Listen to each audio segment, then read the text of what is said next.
Hello everybody, Sanafar here, and today I am doing a review of episode 8 of Ultraman Decker. If you like this video, don't forget to drop a like for this video, and don't forget to subscribe and hit that notification bell.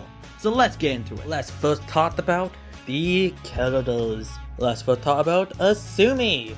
Now, he is trying to figure out why he fights and what he fights for. And that is pretty interesting because of a conversation he has with Kingo. Because Kingo fights for a reason, he fights for making people smile. And Asumi don't have that yet. So he's trying to find a reason why he fights. And honestly, I find that interesting, and he hadn't found that reason out yet in this episode. So I'm curious what his reason is gonna be. But I find that pretty interesting, and I really like that about his character so far. Let's talk about Kingo as well. Kingo is pretty okay in this episode. He does say smile, smile a little bit in this episode. It is annoying, but oh well, it's his character. So anyways, but his whole story in this episode is, well, he feels regret because he could never make Gamila smile. And finally, he gets that wish. Finally, he made her smile and was able to save her life. And that is pretty interesting. We get another returning character, and that is Yuna. I enjoyed her scene with Kingo, minus the smile part, but still, very touching scene. Especially the fact she comes with Kingo because telling him his flower is not the same flower making people dream.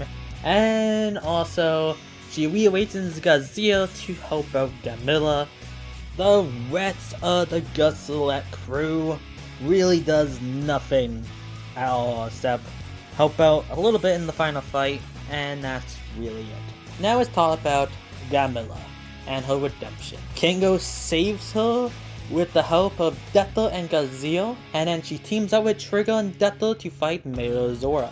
And it was a cool fight scene. I enjoyed seeing her team up with the other Ultras, and I really enjoyed that. That was cool. And then she goes off with Trigger to find a new place for her. And that also is pretty interesting. And it looks like she's gonna revive Dargon and Headram. So let's talk about Gamila turning good. At first, I didn't like that because it didn't make sense to me why would she turn good.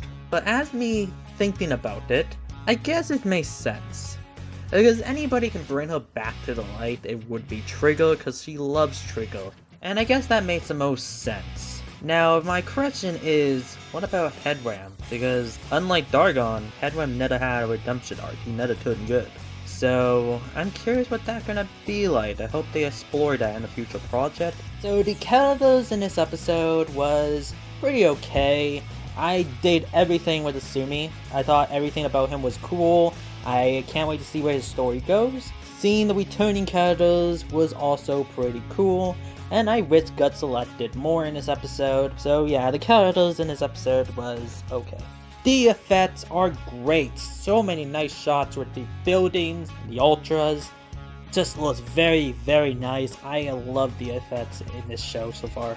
My criticisms. Now, I do have a little criticism. I feel like with the whole flower plotline, should have been in Trigger versus Decker. They did okay in Decker, but still, that is based on the Tiga episode, and yeah, they just should have used that for Trigger. Another criticism is smile, smile, but I do have to say it's not as bad in episode 7 with Kingo saying it all the time. I think he only says it twice in this episode, so that's a better thing, but still, very annoying.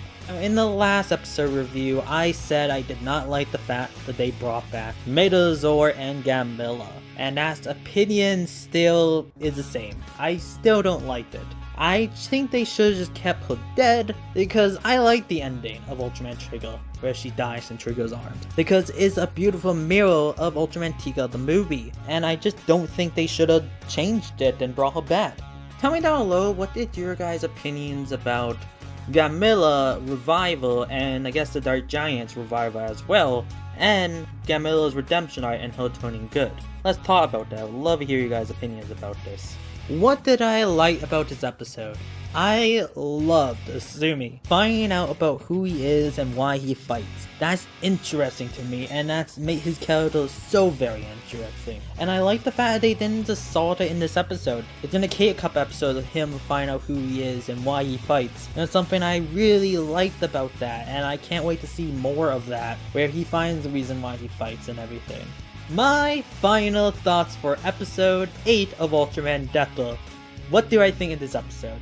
Well, I think this episode is what I already said about the last episode. This episode felt like a trigger episode, and that is okay. This episode is just okay in my opinion. Tell me down below, what did you guys think of this episode? Did you like it? Did you hate it? Tell me down below. So that's it with this video. Thank you for watching. Don't forget to leave a like, comment, and subscribe. Xanathar is out.